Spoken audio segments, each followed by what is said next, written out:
Hello tout le monde, bienvenue dans le podcast de la team Feed by C. Hello tout le monde, bienvenue dans ce tout nouvel épisode du podcast de la team Feed by C. Je suis donc Chloé, votre hôte et la fondatrice de la team, et je suis aujourd'hui accompagnée d'Anaïs, qui est donc notre coach spécialisé en santé hormonale. Je vais peut-être laisser Anaïs introduire le sujet de ce podcast aujourd'hui.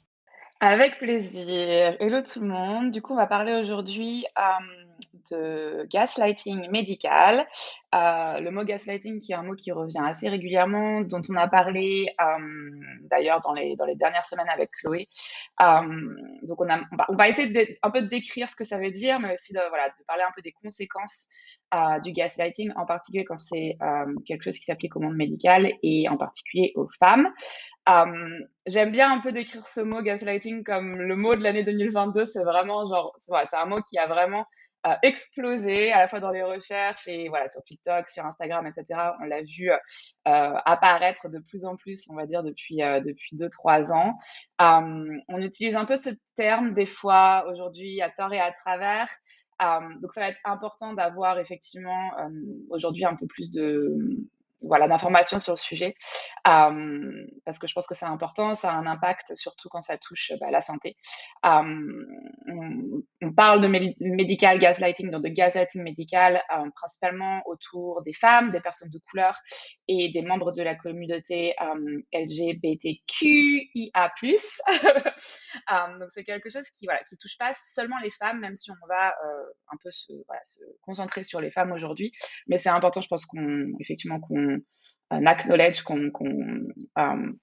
j'ai perdu mon mot en français encore, reconnaisse le fait que, c'est important qu'on reconnaisse le fait qu'effectivement, ça ne touche pas que les femmes, même si ça va être notre sujet principal aujourd'hui.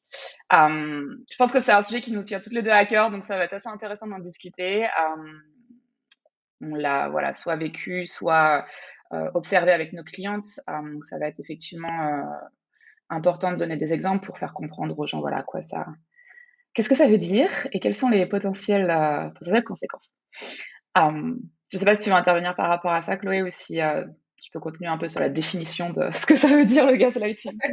Non, je te laisse définir peut-être le mot, ce que ça représente. Je pense que c'est quelque chose qui est, même si ça a été beaucoup utilisé, je pense que beaucoup de monde ne savent pas vraiment ce que ça veut dire exactement.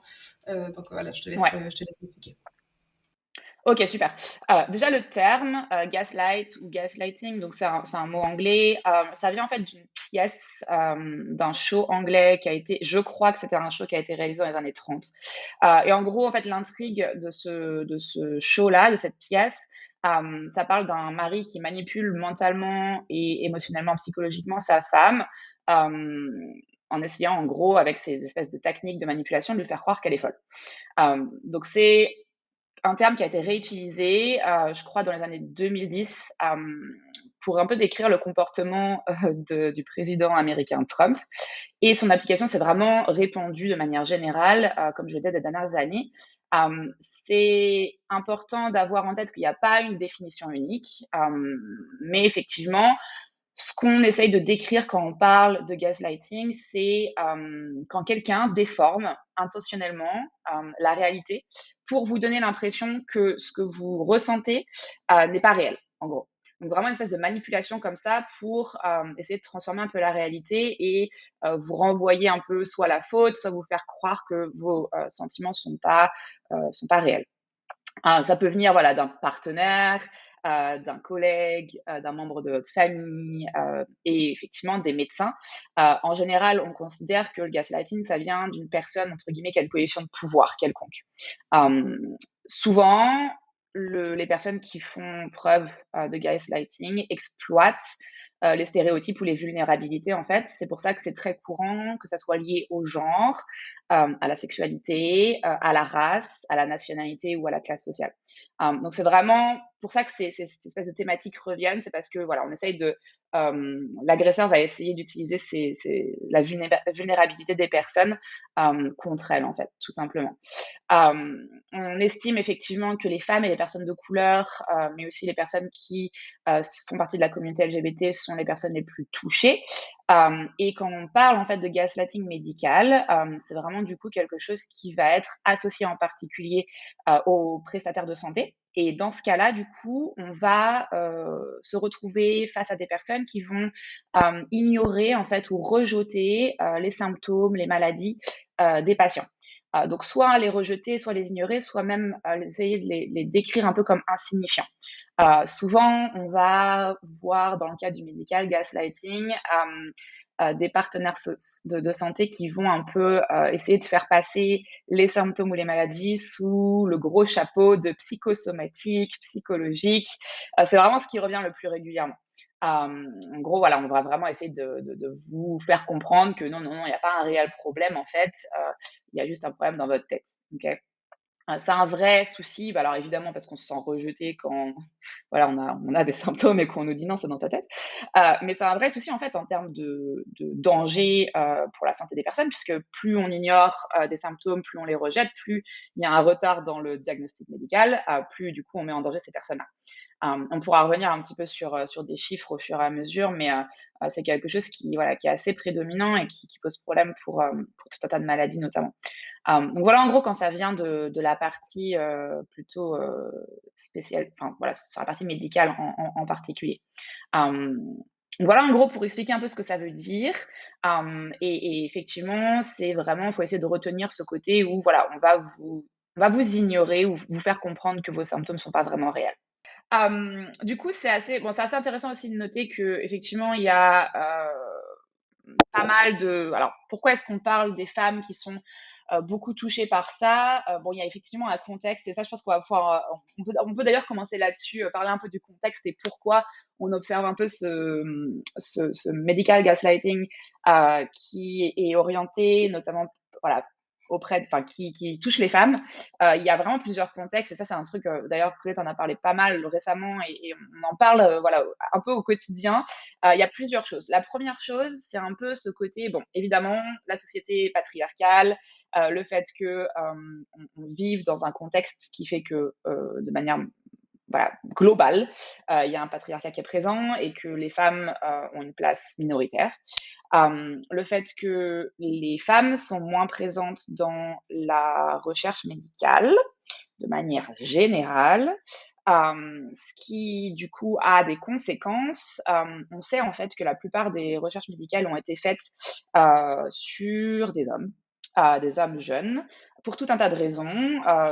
Voilà, dans ces raisons, il y a le fait que les chercheurs soient majoritairement des hommes, le fait que les laboratoires soient majoritairement Financé. comment on dit fund? Financés, merci. Financés par effectivement des hommes aussi, et que les chercheurs eux-mêmes soient principalement des hommes. Donc ça fait tout un contexte comme ça qui rend effectivement la recherche scientifique et médicale majoritairement axée sur les hommes.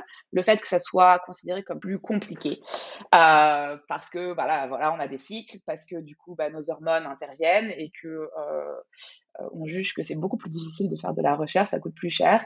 Dans ces cas-là, il y a plus de variables en fait. J'allais dire aussi justement que les femmes, déjà, il y a c'est plus compliqué parce que les hormones des femmes changent beaucoup durant le cycle, durant le mois. Et il y a aussi un risque de grossesse qui fait que ça peut éventuellement être dangereux de faire des études sur les femmes. Après, j'ai envie de dire, ce sera assez rapidement, on pourrait trouver une solution de tester si elles sont enceintes ou non avant de faire les études, ce serait réglé. Mais il y a aussi que les femmes sont considérées comme leur rôle, c'est de s'occuper des enfants, et donc elles ne sont pas disponibles pour les recherches. Il y a vraiment beaucoup de ça, effectivement, et des trucs qui restent comme ça, un peu archaïques, et on s'en rend pas compte parce qu'on se dit, bah non, bah voilà, en 2023, c'est pas du tout comme ça que ça se passe au quotidien. Bah, le problème, c'est que c'est des choses qui sont bien ancrées, on va dire. Et ça se voit dans tout plein de niveaux, en fait, ne serait-ce que dans les études médicales. Et ça, c'est en train de changer, hein, donc c'est aussi important de le signifier, mais dans les études médicales, c'est pareil, la plupart des maladies, des conditions, etc., que on étudie ou qu'on peut lire dans les livres qui sont utilisés en école de médecine, la plupart des cas sont là aussi du coup relayés sur des hommes, et du coup qu'est-ce qui se passe à la fin, c'est que du coup les médecins qui sortent de leur formation sont pas forcément éduqués suffisamment, en tout cas, sur la partie des symptômes sur les femmes. Et c'est d'ailleurs, c'est pas quelque chose voilà qu'on dit comme ça. C'est effectivement, il y a eu des analyses et des recherches de fait là-dessus avec effectivement des questionnaires posés dans les études de médecine et voilà, les étudiants disent effectivement qu'ils n'ont pas l'impression d'avoir été suffisamment formés sur le sujet. Mais forcément, ça pose un problème parce que du coup, derrière, quand ils sont en cabinet, là, d'un seul coup, on se retrouve à pas se rendre compte que les symptômes sont différents, que ce soit chez un homme ou une femme. Du coup, ça pose un problème pour se rendre compte effectivement qu'il y a une différence de sexe sur les symptômes et que du coup, forcément, le diagnostic peut être un peu différent. Donc c'est important, effectivement, les femmes et les hommes sont différents sur ces aspects-là, quoi. Ça, c'est un immense problème pour les femmes, justement, qui sont plus à risque, en fait, parce que vu que les symptômes sont différents, comme tu viens de le dire, les médecins ne se rendent pas tout de suite compte de quoi elles souffrent exactement. En fait, ça prend plus de temps pour poser un diagnostic sur une femme, et donc ça prend plus de temps pour traiter. Les prises en charge sont moins rapides, souvent par mauvais diagnostic, parce que les symptômes sont différents que les symptômes dont ils ont appris à l'école, exactement comme tu viens de le dire. Et en fait, le souci aussi, je pense, avec ces études qui sont faites sur les hommes, c'est que les résultats qui ressortent de ces études sont simplement extrapolés sur les femmes, comme si les femmes étaient des mini-hommes. Mhm. Et le problème, c'est que on est totalement différentes de par notre profil hormonal principalement. Est-ce que tu peux peut-être un peu plus développer là-dessus? Ouais, complètement. Alors déjà sur le fait que effectivement il y a un décalage de diagnostic par rapport justement au fait que les femmes entre les femmes et les hommes, c'est quelque chose qui est vraiment flagrant là dans les recherches qui ont été faites sur le sujet. Il y a des exemples voilà qui font un peu flipper, notamment par exemple ce qui concerne les soins contre le cancer. Il a été démontré que les femmes sont 2 fois plus susceptibles que les hommes de signaler des symptômes, 5 fois ou plus avant qu'elle ne soit diagnostiquée. Donc en gros, là où un homme va, par exemple, signaler des symptômes, on va lui diagnostiquer un cancer, il va falloir 5 fois de plus supplémentaires aux femmes pour signaler le même symptôme avant qu'on les diagnostique. Et il y a plein d'exemples comme ça. L'exemple des maladies cardiaques est assez flippant. Il faut savoir que c'est la première cause de décès chez les femmes aux États-Unis notamment. C'est là où les recherches ont été faites sur le sujet, en fait, sur le sujet. Donc c'est pour ça que les chiffres sont liés aux États-Unis, mais c'est quelque chose qu'on peut extrapoler de manière générale là-dessus. Mais c'est un exemple qui est assez flagrant parce que on manque le diagnostic au niveau des maladies cardiaques, notamment chez les femmes, puisque ces symptômes sont très souvent attribués au stress, aux hormones ou à la dépression. Il faut savoir que les maladies cardiaques vont par exemple créer des symptômes au niveau de la poitrine, des espèces de congestion comme ça, ou de sensations un peu de, voilà, on se sent tight au niveau de la poitrine, serré un peu comme ça. Et c'est des symptômes de l'anxiété complètement. Sauf que là où on ne va pas forcément chercher de l'anxiété présente et un stress, etc., chez les hommes, on va le chercher chez les femmes. Et c'est un vrai problème parce que du coup, on retarde des diagnostics qui pourraient être posés beaucoup plus tôt et il y a des décès qui pourraient être évités. Et là, le cas des hormones, il y a un truc qui est flagrant, c'est que les maladies, du coup, typiques de la femme, et donc il y a des maladies qui sont notamment hormonales, mais des maladies gynécologiques aussi, c'est flippant de savoir combien de temps il faut pour avoir un diagnostic. Là aussi, il y a de l'amélioration de ce côté-là, mais quand on parle par exemple de SOPK ou d'endométriose, il faut savoir qu'en moyenne, il faut 10 ans pour une femme pour recevoir un diagnostic d'endométriose. Quand on réalise ça, quand on pense à la souffrance qu'il y a derrière, c'est voilà, c'est flippant. On a effectivement des femmes qui se retrouvent avec des symptômes qui sont atroces au quotidien, et les réponses, ça va être effectivement: c'est normal, ça fait partie du fait d'avoir un cycle, et cetera, et cetera, et en fait, elles ont une condition comme l'endométriose. Le cas du SOPK, voilà, c'est un truc que j'aborde parce que je pense énormément la plupart de mes clientes qui souffrent de SOPK ont vécu ça, mais le SOPK, c'est une maladie, enfin, c'est un syndrome, pardon, qui va être un précurseur de d'autres maladies, notamment c'est un précurseur du diabète, ça peut être un précurseur de différentes conditions cardiaques également. À partir du moment où on a un diagnostic sur le SOPK, on est capable d'avoir la main sur des changements de style de vie, d'alimentation, etc., qui vont permettre d'éviter ces maladies plus graves. Si du coup on décale le diagnostic du SOPK, ce qui est le cas de énormément de femmes, à qui on va donner la pilule pour répondre au problème et pas se rendre compte du coup qu'il y a un SOPK, bah, du coup, on retarde parce que se prendre la pilule, ça va pas améliorer le risque qu'on a sur des maladies plus graves, hein. Donc ça, c'est un vrai souci parce qu'on retarde potentiellement des maladies qui peuvent être assez graves derrière. Hem, donc ouais, sur la partie hormonale, effectivement, comme tu le disais, il y a un vrai décalage, la manière dont nos corps féminins fonctionnent, avec voilà l'ensemble des hormones, du système endocrinien et des hormones sexuelles féminines, vraiment différents, des hommes. Et ça va avoir effectivement un impact, à la fois sur les symptômes de maladies précises, mais aussi sur le fait, sur les traitements en fait, tout simplement. Pareil dans la santé du sport, c'est quelque chose qui nous concerne pas mal dans la team pour le coup. Les recherches qui sont faites sur les hommes, typiquement sur la performance, quoi manger avant de faire du sport, quoi manger après de faire du sport, quels suppléments, etc., sont pas les mêmes conseils que pour les femmes. Donc c'est un vrai problème parce qu'on se retrouve à avoir des femmes qui vont appliquer des choses, voilà, qui sont effectivement prouvées, mais pas prouvées pour elles. Il y a un exemple assez courant, l'exemple aussi des diètes comme le fasting, l'intermittent fasting, qui n'est pas quelque chose qui va être recommandé pour la plupart des femmes, pour tout un tas de raisons, et notamment hormonales, qui peut être quelque chose de super efficace quand on est plus réglé ou quand on est un homme, et que du coup, bah, c'est pas forcément abordé sous cet angle-là, et on se retrouve à avoir des gens qui appliquent ça parce que voilà, ils ont vu effectivement des bons résultats, mais c'est des résultats qui sont pas forcément adaptés parce qu'ils n'ont pas été, voilà, ils n'ont pas été entre guillemets testés chez les femmes. Donc il y a plein d'exemples comme ça qui posent problème sur le diagnostic qu'on va poser pour les femmes en particulier. Du coup, on s'éloigne un peu du gaslighting, mais c'est vraiment pour poser le contexte un peu voilà, de pourquoi est-ce qu'il y a éventuellement un terrain favorable pour le gaslighting, en gros. Bah, le souci, c'est non seulement que les diagnostics ne sont pas posés, parce que, ben, tout d'abord, parce que en fait, les douleurs sont normalisées pour les femmes, notamment pour tout ce qui est hormonal, reproductif, etc. T'es une femme, tu souffres, c'est normal. On va pas aller chercher plus loin. Et en même temps, ben voilà, la recherche est limitée pour les problèmes spécifiquement féminins, justement, comme ben, les maladies féminines sont pas encore assez connus. Il n'y a pas encore assez de recherches. Ils sont trop méconnus par les professionnels de la santé. Et du coup, ben non seulement ils n'arrivent pas à poser des diagnostics, comme tu viens de dire, on peut mettre 10 ans à poser un diagnostic d'endométriose, mais le problème aussi, je pense, c'est que du coup, les traitements ne sont pas adaptés. Et comme tu as touché un mot, la plupart du temps, la solution à tous ces soucis, c'est la pilule. C'est prends la pilule et on cache tout ça. Si on souffre de SOPK et on n'a pas son cycle, ben voilà, prends la pilule, t'auras tes règles.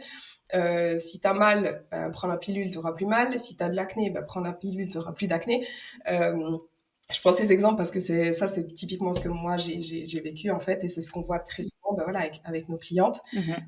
C'est que d'un côté, des fois, c'est même pas forcément du gaslighting dans le sens où on ne valide pas nos symptômes, mais par ignorance, bah, on n'est pas pris en charge correctement. Ouais. Par ignorance des médecins. Alors, il y a juste une chose que je voulais préciser avant qu'on continue, c'est qu'on n'est pas en train de dire que tous les médecins sont mauvais et que tous les médecins sont comme ça. Là, clairement, on parle vraiment juste des cas problématiques, sinon on ne ferait pas ce podcast, mais il y a des médecins qui sont très très bien, des médecins qui vont vraiment aller chercher les causes et qui savent mettre en place de vrais traitements, mais là on va vraiment parler des cas problématiques et ce qui est très courant quand même. Ouais, complètement. Et pour rebondir là-dessus, d'ailleurs, on en parlera, je donnerai un petit peu des exemples, justement, si jamais vous êtes un praticien quelconque, mais en tout cas dans le domaine de la santé, quelles sont les choses que vous pouvez mettre en place pour justement aider, entre guillemets, ou faire partie essayer de résoudre ce problème et d'avoir voilà, cette ambition d'améliorer un peu voilà, la présence des femmes dans la recherche, mais aussi le fait d'avoir des femmes qui sont plus écoutées. Mais c'est très clair que, enfin voilà, si on devient médecin, c'est pour aider les gens.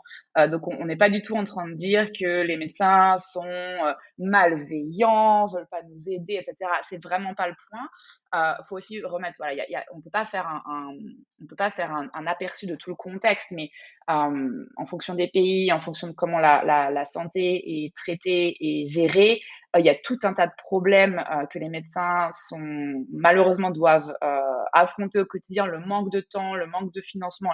Bref, voilà, il y a plein de raisons entre guillemets pour voilà, qui malheureusement explique le fait que certaines, c'est vraiment très compliqué pour certaines femmes de se faire entendre. Enfin, je sais qu'en France, voilà, quand malheureusement le médecin généraliste il a que 15 minutes pour vous, bah ouais, c'est super difficile d'avoir le temps de discuter de tout, quoi. Donc voilà, il y a tout un contexte comme ça qui rentre en jeu, évidemment, et on ne dit pas que les médecins sont de mauvaise volonté du tout, mais c'est malheureusement, et voilà, il suffit de regarder un peu sur Internet ce qui se passe, c'est un vrai sujet. Le gaslighting médical, c'est un vrai sujet, ça existe, ça met énormément de femmes dans des situations hyper difficiles, psychologiquement, mentalement, mais aussi par rapport à leur santé. L'ignorance de certains médecins par rapport aux conditions, comme on l'a dit, qui sont spécifiques aux femmes, est réelle. C'est bon, j'aurais pas de travail hein, si ça l'était pas, pour information. Donc voilà, c'est hyper important d'avoir ça en tête. Sur le gaslighting médical, il y a un vrai problème d'ignorance complète de certains symptômes. Tu vois, voilà, effectivement, toi, tu as souffert de la partie ignorance des symptômes sur le SOPK.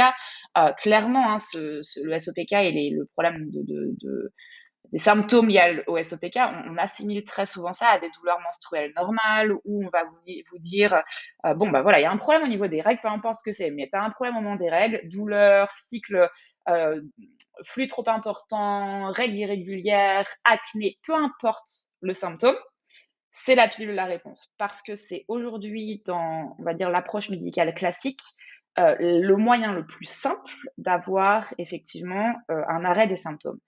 Attention, la pilule peut être un super outil. Alors d'abord, effectivement, c'est un outil de contraception, hein, pour pas oublier son rôle premier.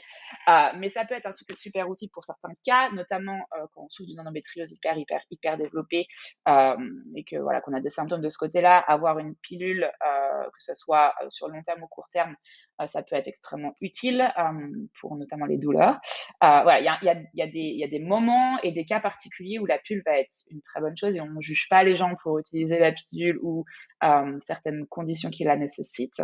En revanche, on sait qu'il y a des approches qui sont naturelles ou en tout cas des approches qui sont fonctionnelles, qui vont nous aider à comprendre ce qui se passe à la racine du problème, plutôt que juste de cacher les symptômes. Parce que justement, quand on arrête la pilule, typiquement pour avoir un enfant, si on a pris la pilule pendant 10 ans pour un SOPK, on arrête la pilule, bah, il n'y a pas de cycle, donc il n'y a pas d'enfant. Donc c'est un vrai problème parce que si on veut retrouver un équilibre hormonal, et en tout cas, même si le SOPK ne va pas disparaître, on peut effectivement avoir une approche fonctionnelle pour avoir des cycles présents et avoir une grossesse, par exemple, qui se passe au mieux. C'est quelque chose qu'il faut aborder bien avant de se dire qu'il faut arrêter la pilule parce que maintenant je veux un enfant et ça va être compliqué parce qu'on va avoir les effets secondaires qui reviennent d'un seul coup et les symptômes qui reviennent. Donc ouais, alors on a fait une petite aparté sur la pilule, mais c'est vraiment un des exemples les plus courants. Gaslighting médical classique, on arrive, bonjour, j'ai des symptômes. Soit on vous dit non mais c'est bon, voilà, c'est normal, ça fait partie du fait d'être une femme, vous avez un cycle, c'est normal, prenez la pilule. C'est vraiment le truc le plus commun, on va dire, qu'on observe en tout cas dans les cas pratiques et avec les clientes qu'on a en coaching. Il y a aussi une chose que personnellement, là, j'ai un peu fait l'expérience, c'est que du moment qu'on veut pas tomber enceinte, du moment qu'on veut pas d'enfant, on prend pas au sérieux nos soucis. Et c'est un petit peu, voilà, prend la pilule en attendant, et le jour où tu veux des enfants, c'est à ce moment-là qu'on regardera vraiment comment va ta santé, Ouais. et qu'on agira à ce moment-là. Et le souci, comme tu viens de le dire, si on a un SOPK, on n'a pas de cycle, on n'ovule pas, donc on ne peut pas avoir d'enfant. On prend la pilule pendant 10 ans, le jour où on veut un enfant, on arrête la pilule, ça va être encore plus difficile à ce moment-là de pouvoir avoir un enfant, et ça peut prendre plusieurs années. Mais des fois, c'est qu'à ce moment-là, en fait, que la santé de la femme est considérée. C'est, ah, tu veux un enfant, tu n'y arrives pas, bon, ok, on va regarder ce qui se passe. Mais il faut arriver jusqu'à là. Ouais, c'est fou, hein. j'ai eu le même exemple, où bon, alors aux États-Unis, c'est aussi un peu différent, mais si on veut un test sanguin, voilà, de contrôle, c'est vraiment les marqueurs essentiels qui sont d'ailleurs bon bref, je vais pas rentrer dans ce sujet-là, mais, les marqueurs essentiels que les médecins considèrent comme étant, voilà, les marqueurs de base, et j'ai eu la même chose. Je disais: «Ah, j'aimerais bien faire, vérifier ma thyroïde». Et la réponse a été: «Bah, non, enfin, vous souhaitez pourquoi?» Et donc, bah, voilà, ma réponse a été: «Bah, parce que je veux savoir ce qui se passe dans mes hormones, quoi. C'est ça m'appartient, c'est mon sang, ça serait sympa de savoir ce qui se passe». Moi aussi, accessoirement, c'est mon travail de savoir si moi si mes hormones voilà, sont régulées. Mais bon, bref, je demande et puis elle me dit, et pourtant la médecin est vraiment géniale, hein. Alors là, pour le coup, j'ai de la chance, j'ai un super médecin. Mais elle me dit: «Bah, non, enfin, vous voulez tomber enceinte?» Et bah, ma réponse a été du coup oui, parce que je me suis dit, si je dis oui, peut-être que ça va marcher. Et elle me dit, bah, du coup, c'est très simple, je vais vous envoyer vers un médecin de la fertilité. Donc, vous essayez pendant 6 mois, et puis si ça marche pas, on ira voir un médecin de la fertilité. Donc, c'est vraiment voilà, ça c'est à se marcher sur la tête parce que, effectivement, c'est prendre le problème à l'inverse. Déjà, on dépense énormément d'argent, que ça soit nous en tant que patients, mais aussi les systèmes de santé différents, qui du coup se retrouvent à dépenser de l'argent parce que du coup, on essaye de résoudre un problème quand il est trop tard. Donc, c'est beaucoup plus du coup de back and forth, aller-retour entre les différents spécialistes, différentes analyses, etc., plutôt que commencer avec une méthode préventive. La prévention, ça coûte moins cher que le traitement à tout le monde, hein, que ce soit pour les systèmes de santé ou pour les patients. Donc c'est complètement, voilà, c'est prendre les problèmes à l'envers. Et puis bah voilà, faut imaginer effectivement dans le cas d'une femme qui bah, attend la dernière minute, j'en sais rien, moi, bah voilà, si j'attends mes 40 ans et que bah, d'un seul coup on se rend compte qu'il n'y a rien qui fonctionne, bah c'est trop tard quoi, en fait. Donc c'est vraiment quelque chose qui touche et qui a un impact sur la santé mentale des femmes parce que on se retrouve vraiment démunis quoi. La plupart de mes clientes, c'est vraiment ce qui se passe, hein. Elles ont pris la pilule très très tôt, souvent d'ailleurs pour des raisons qui étaient pas la contraception, et souvent pour des raisons qui étaient pas qui nécessitaient clairement pas la pilule. Quand je dis ça, c'est parce que il y a énormément d'abus et surtout dans nos générations. Quand je dis nos générations, c'est voilà, toutes les personnes, typiquement nées dans les années 90, on nous a prescrit la pilule pour des petits problèmes d'acné, par exemple. Moi, j'avais un acné quasiment inexistant. J'avais quelques boutons. On m'a donné une pilule, une des pilules les plus fortes du marché, qui maintenant d'ailleurs n'existe plus, enfin a été retirée parce que voilà, elle est dangereuse. Je crois qu'on a eu la même, il me semble. Mais bon, bref, donc on m'a donné ça, et puis bah toute ma vie de jeune adulte sous la pilule, j'en ai changé quelques-unes, mais toujours des pilules hyper fortes. Puis bah le jour où j'ai arrêté, là par contre, j'ai eu un vrai acné, ouais. Donc bon, c'est et vraiment, clairement, quand on me l'a donné, j'avais presque rien. On m'a juste dit: «Ouais, non, mais tu de l'acné. On va pas te laisser avec de l'acné. Non, mais attends, sérieusement, il y a rien de pire que d'avoir de l'acné quand t'es ado». Et on m'a filé cette pilule qui m'a complètement déglinguée, quoi. Et c'est un exemple que j'ai au quotidien avec mes clientes, que ce soit pour: «Ah, j'avais un peu mal quand j'avais mes règles» ou «Ah, j'avais un petit peu un cycle fort». C'est hallucinant. Donner la pilule pour ces choses-là, alors qu'il y a pas une recherche de contraception, qu'il y a pas de douleur extrême, qu'il y a pas de symptômes incroyables, mais c'est quelque chose qu'on donne comme des bonbons, sans expliquer ce qui va, voilà, potentiellement arriver derrière. J'ai j'ai j'ai exactement la même expérience. J'ai exactement la même expérience, j'avais quasiment aucun bouton, mais j'avais 15 ans, je suis allée au planning familial, j'ai demandé la pilule, ils me l'ont donnée comme ça et c'est depuis là que tout est parti, j'ai envie de dire, presque tous mes soucis. Ce qu'il faut savoir aussi, c'est quand tu as 15 ans, ben, tu pas encore, tu encore en développement, surtout au niveau des hormones, du système reproductif et cetera, et prendre la pilule à ce moment-là, ça voilà, ça déglingue un peu tout, j'ai envie de dire. Et à partir de là, ensuite, effectivement, j'ai aussi eu de l'acné. Mais là, vraiment, bon, j'ai eu aussi le SOPK, ce qui est pas, c'est un des symptômes du SOPK.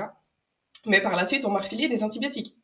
Pendant 2 ans, Roaccutane, enfin, un générique de Roaccutane, mais voilà, pendant 2 ans et demi, j'ai pris des antibiotiques en continu.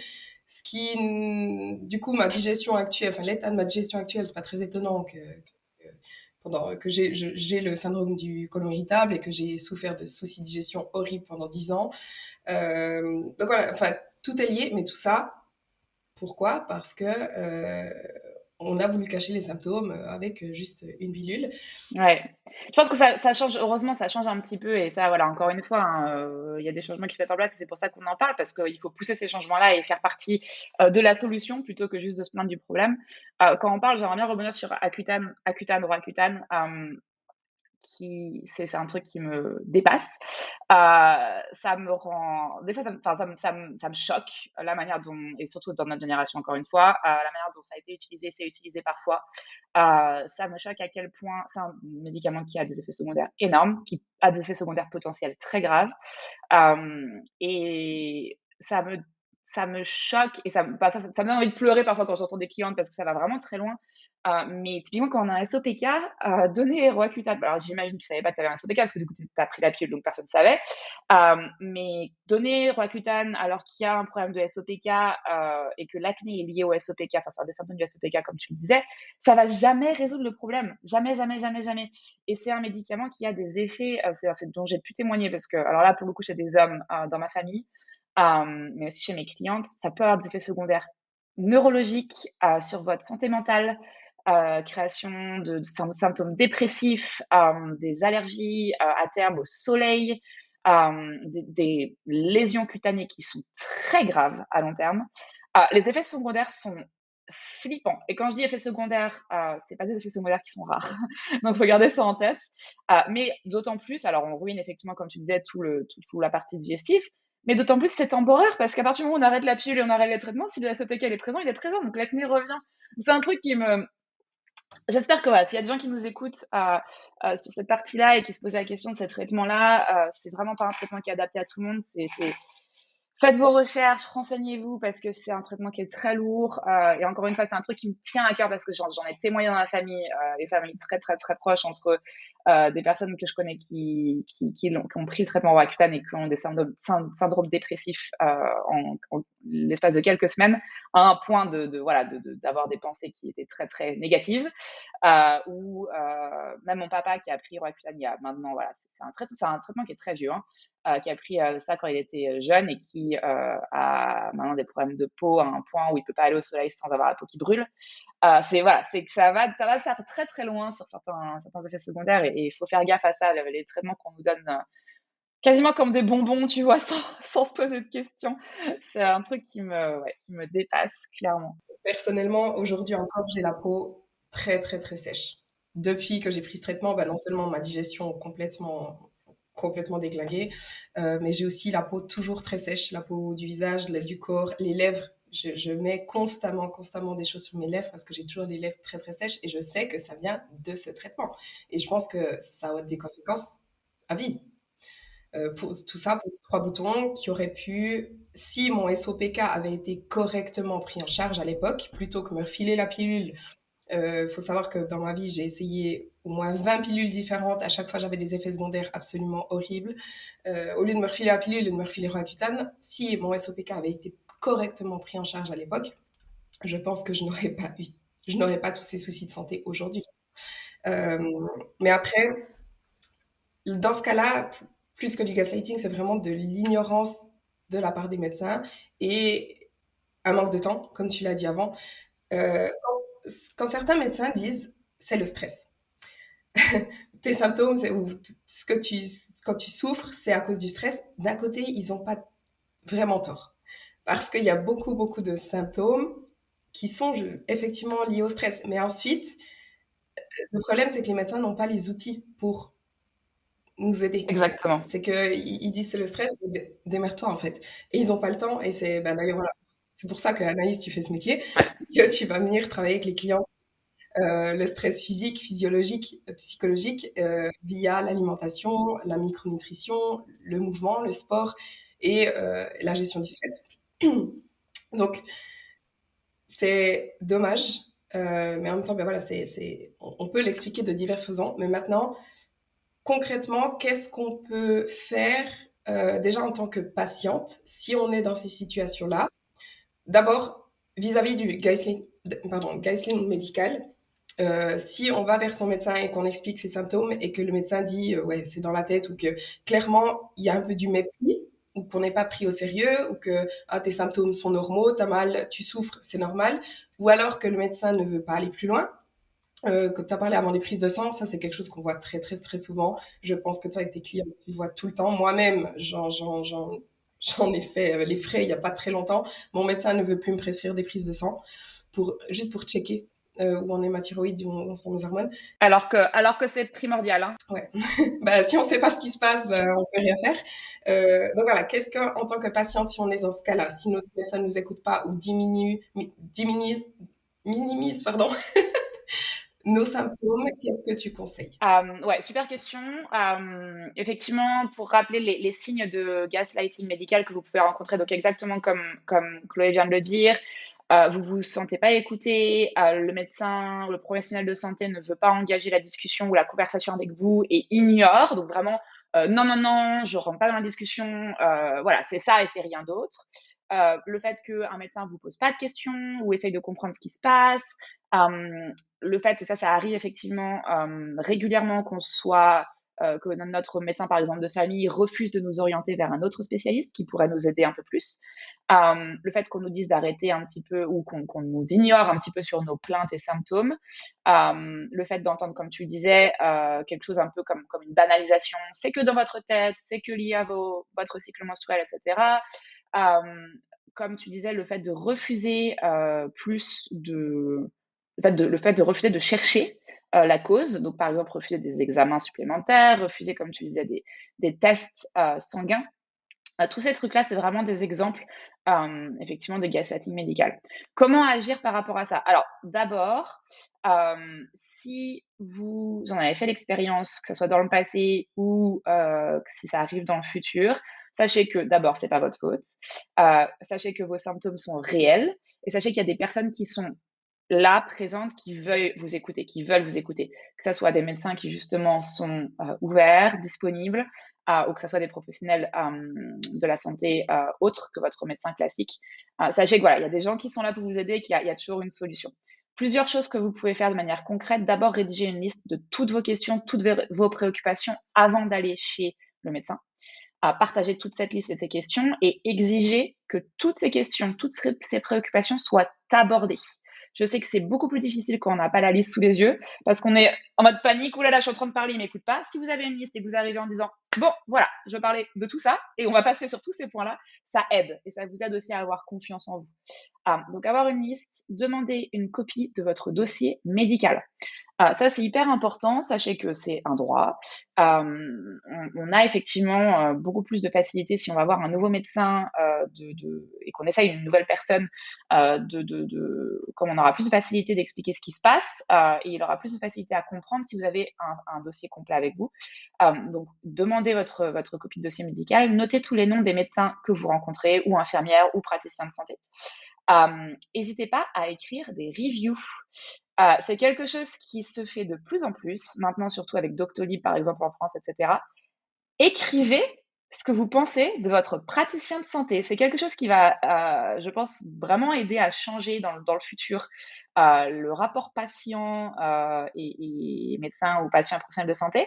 Parce que si vous écrivez ce que vous pensez sur quelqu'un, je pense que ça va effectivement, le prochain qui va essayer d'aller voir cette personne-là, s'il voit que votre expérience a été effectivement du gaslighting, ça va aider, entre guillemets, les prochaines personnes à pas aller voir cette personne-là. Évidemment, attention, on n'est pas en train de dire que c'est facile, notamment quand on parle de l'Europe, de la France, etc. On a des médecins de famille attitrés, il y a des déserts médicaux partout, donc c'est clairement pas facile de changer de médecin, mais voilà, c'est des exemples qu'on donne qui peuvent être applicables dans certains cas. Demandez à parler à un autre médecin ou un autre spécialiste. Sachez que c'est quelque chose, voilà, c'est quelque chose d'important. Vous avez ce droit-là d'être référé à des spécialistes. Connaissez vos droits. C'est quoi un traitement acceptable et inacceptable. Inacceptable, sachez voilà, quels sont vos droits et soyez ferme. Ferme, assertif, vous savez ce que vous ressentez, ok. Ça, c'est hyper important d'avoir en tête. Il n'y a pas, voilà, il n'y a pas de... Il n'y a pas de faux symptômes. Si vous avez un symptôme, vous avez un symptôme. Okay, donc, soyez vraiment ferme là-dessus. Je pense que c'est vraiment les points les plus importants un peu et effectivement, il faut en parler. Pourquoi on fait ce podcast? Pourquoi est-ce que j'ai fait un post sur le gaslighting il n'y a pas longtemps? Pourquoi est-ce qu'on en parle? Parce que c'est voilà, l'éducation, c'est une des choses principales qui pourra aider à ce que ça change. Donc en parler, partager les contenus que vous voyez sur le sujet. Je sais pas si tu as des points que tu veux rajouter sur ce. Ouais, je rajouterai encore juste quelques trucs. N'hésitez vraiment pas à insister. Je sais qu'en fait, en général, on a tendance à voir les médecins comme une autorité supérieure un petit peu, et puis, ah, c'est mon médecin, il a dit ça, donc il a raison. Prenez conscience qu'un médecin, c'est quand même un humain, qu'il a aussi ses limitations, qu'il a aussi il n'a pas toutes les connaissances forcément, il n'est pas à votre place et il ne sait pas tout. Ce qu'il sait aussi, c'est ce qu'il a appris durant ses études, durant son expérience, mais il y a des choses voilà, qu'il n'est peut-être pas au courant de tout. Alors faites aussi vos recherches, j'ai envie de dire, faites vraiment vos recherches sur vos symptômes, s'il y a d'autres traitements. Et quand on vous propose un traitement, vous avez le droit de dire non. Vous n'êtes pas obligé de dire oui.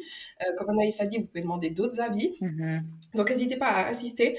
Je dirais encore deux choses aussi qui peuvent être utiles, c'est de vraiment monitorer vos symptômes, de faire vraiment un tracking de vos symptômes, de prendre note de tout mettre sur le papier. Et puis là, vous pouvez prouver, vous pouvez montrer, vous pouvez dire non, mais regardez, là, j'avais ça, ici, j'avais ça, essayer de faire des corrélations, mais de pouvoir montrer quelque chose de concret et pas qu'il puisse vous dire oui, c'est dans votre tête ou bien ouais, c'est pas grave. Vous pouvez vraiment prouver non, mais là, c'est régulier, c'est tous les 2 jours, j'ai ça, ou enfin, c'est un exemple, mais voilà, monitorer vos symptômes. Et encore une dernière chose, n'hésitez pas aussi peut-être à prendre quelqu'un avec vous au rendez-vous. Si ça vous permet d'avoir plus confiance en vous, de plus vous affirmer, si vous savez que vous avez tendance à vous écraser, euh, prenez un proche de confiance avec vous, peut-être avec qui vous êtes à l'aise, qui puisse aussi vous soutenir en fait. Ça peut être quelque chose qui peut vous aider aussi si vous êtes à l'aise avec ça. Ça, c'est un super point. Effectivement, je conseille, surtout quand vous êtes, voilà, vous êtes, encore une fois, il y a des cas, et j'ai des clientes malheureusement qui sont dans ce cas-là où tu es dans un désert médical, que tu n'as pas vraiment le choix et que va falloir dans tous les cas que tu deals avec ce médecin ou avec ce praticien, peu importe. Effectivement, amener quelqu'un avec vous, ça peut vraiment aider. Ouais, c'est un bon point. Est-ce qu'on peut peut-être passer sur la partie justement, si vous êtes un praticien de santé et que vous êtes ouvert à certains changements, il y a quelques conseils qu'on peut partager. Donc ouais, si vous êtes un praticien professionnel de santé et que vous souhaitez, entre guillemets, d'abord essayer quelque chose de nouveau et évoluer, entre guillemets, dans ce domaine-là, mais surtout faire partie de la solution, il y a plein de choses qui sont disponibles. D'abord, suivre un cours sur les préjugés. Donc suivre un cours sur les préjugés inconscients et implicites. C'est hyper important. On a tous des préjugés, moi inclus. Je sais que le fait de vivre ici aux États-Unis, en Californie spécifiquement, j'ai appris énormément de choses sur tous mes préjugés, notamment autour des genres, des races, de la sexualité. Que l'on soit ouvert, ça change pas qu'on ait grandi dans un contexte et dans un pays particulier et dans un type de famille particulier et qu'on vient avec un bagage. Et qu'on a tous en fait des préjugés, que ce soit conscient, implicite, inconscient, et travailler sur ces sujets-là, c'est primordial. Donc suivre des cours, lire des livres sur les préjugés de manière générale, et ça j'invite d'ailleurs tout le monde à faire ça, pas que les professionnels de santé, mais surtout les préjugés inconscients, implicites, les préjugés de race, les préjugés de genre, les préjugés sexuels, et avoir vraiment cette habitude de se former, de s'informer sur voilà, tous ces préjugés inconscients et implicites qui existent. Étudier, lire toutes les études différentes sur la façon dont les maladies cardiovasculaires, le cancer, l'endométriose, le SOPK, etc. se présentent chez les femmes. C'est hyper important. Il y a énormément de recherches qui commencent à émerger. Il y a des recherches qui ont été faites sur le sujet et notamment sur les maladies cardiovasculaires et le cancer.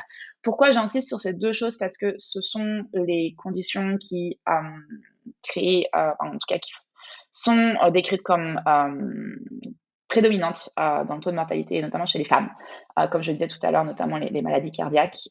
Donc, se renseigner quand on est un professionnel de santé sur ce que ça veut dire, les maladies cardiaques et le cancer, spécifiquement quand c'est chez les femmes, mais aussi toutes les maladies qu'on a citées ou symptômes, syndromes spécifiques aux femmes, l'endométriose notamment, qui sont encore des maladies qui sont extrêmement mal diagnostiquées. Donc, lire sur ce sujet les recherches et les études en particulier, hyper important. Lire des récits de femmes qui décrivent à quoi ça ressemble le gaslighting pour le reconnaître en fait, que le reconnaître chez soi-même, le reconnaître chez un collègue, mais être capable effectivement de mettre le doigt sur ce que c'est parce que justement vous aurez entendu des témoignages sur la question en particulier. Faire des sondages auprès de vos patients pour déterminer à quel point ils se sentent inclus et entendus. C'est quelque chose qu'on peut faire. Alors, je pense que c'est beaucoup moins accessible chez les médecins généralistes, etc. parce que, encore une fois, il y a un problème de temps, il y a un vrai problème administratif administratif derrière. Mais pour les autres types de professionnels, si vous pouvez mettre des choses en place de cette sorte-là, c'est hyper important. Les retours que vous font vos patients et vos clients, ça n'a pas de prix entre guillemets, c'est vraiment ce qui pourra vous permettre de voir si vous créez un espèce d'environnement inclusif dans votre pratique. Parler au sein d'organisation de ce que vous faites de manière active avec vos propres patients et vos propres clientes. Ça fait partie de l'éducation. Faire effectivement des podcasts comme on le fait aujourd'hui, participer à des talks. Quand vous êtes dans vos organisations ou par exemple quand vous faites partie d'un événement avec d'autres collègues du même domaine, entre guillemets, éduquer en fait les gens sur ce sujet-là. Partagez sur vos réseaux sociaux, partagez vos lectures, partagez vos écoutes. Ça va vraiment faire partie de la solution. Donc voilà, pour résumer, effectivement, la raison pour laquelle on fait un podcast aujourd'hui sur le gaslighting médical, mais aussi, encore une fois, de manière plus générale, sur le manque, entre guillemets, d'écoute ou le manque de reconnaissance de certaines conditions, certains symptômes chez les femmes, c'est principalement pour éduquer. C'est hyper important de se sentir concerné. C'est hyper important aussi d'avoir en tête que ça touche pas uniquement que les femmes, mais ça touche effectivement toutes les minorités. Et c'est important de reconnaître ça, c'est important de s'éduquer sur ces sujets-là. Et vraiment, n'hésitez pas à partager, à me poser vos questions sur le sujet, à nous poser vos questions sur le sujet et essayer effectivement de faire partie, on va dire, de la solution et d'essayer de toucher plus de personnes sur ce sujet-là parce que c'est comme ça qu'on atteindra, entre guillemets, où on arrivera à avoir quelque chose à avoir un impact, tout simplement. Donc voilà, j'espère que ce sujet vous passionnera autant qu'il nous passionne nous, mais je pense qu'effectivement le principal point à retenir, c'est souvenez-vous, si vous êtes une femme, si vous faites partie d'une minorité, souvenez-vous que vos symptômes sont réels, souvenez-vous que vous avez un droit à l'écoute et souvenez-vous que vous avez des gens qui sont présents pour vous écouter, qu'il existe des solutions. N'hésitez pas à partager aussi vos expériences parce que justement, en lisant un peu ce qui se passe, on peut parfois reconnaître ce qu'on a vécu soi-même et se dire « Ah, effectivement, moi aussi j'ai vécu ça » et reconnaître enfin que on n'était pas seul et que c'est pas normal ce qu'on a vécu aussi. Donc, voilà, n'hésitez pas à partager vos expériences également. Effectivement, comme Anaïs l'a dit, n'hésitez pas à partager, à en parler en fait, à en parler tout simplement, que ce soit de votre expérience ou simplement de ce qui se passe, puisque c'est comme ça que voilà qu'on va réussir à faire changer les choses. Même si vous-même vous n'en avez pas souffert ou vous ne faites pas partie d'une minorité, même si vous êtes un homme, ça vous concerne aussi. Si vous êtes blanc, ça vous concerne. Si vous êtes, enfin voilà, ça concerne tout le monde.